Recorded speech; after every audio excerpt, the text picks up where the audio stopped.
সরস্বতী পূজাকে কেন্দ্র করে আমাদের ত্রিপুরার আগরতলার বরদলি স্কুল মাঠে ৪১ ফুট উচ্চতা মূর্তি এবং সাথে থাকছে ১০ দিন টানা বিশাল মেলার আয়োজন করা হয়েছে। এখনও এই মণ্ডপ চালু হয়নি, আগামী ১২ ফেব্রুয়ারি এই মণ্ডপ চালু হয়ে যাবে এবং এই মণ্ডপের সাথে সাথে তোমরা মেলাও দেখতে পারবে টানা ১০ দিন। তো তোমরা এখানে আসবে এবং আনন্দ অনুভব করবে। তো চলো আজকের ভিডিও শুরু করছি।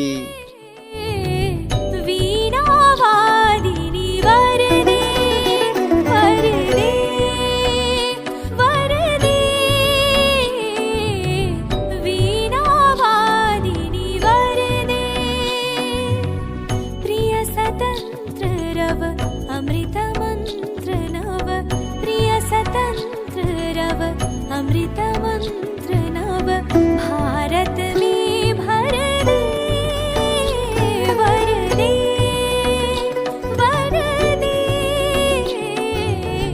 वीणा वादिनी वर दे।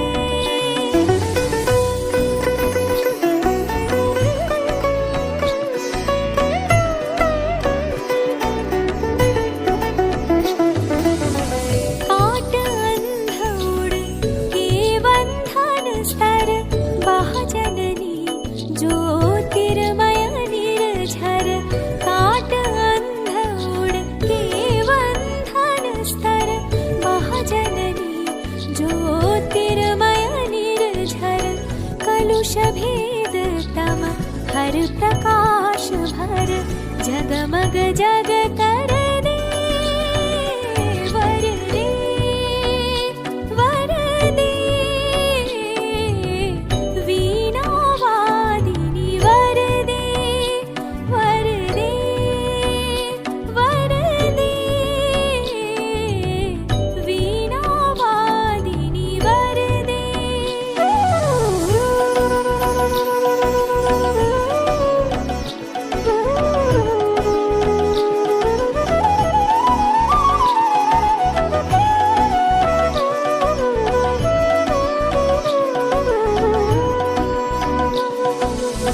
नवगति नवलय ताल छंद नव नवल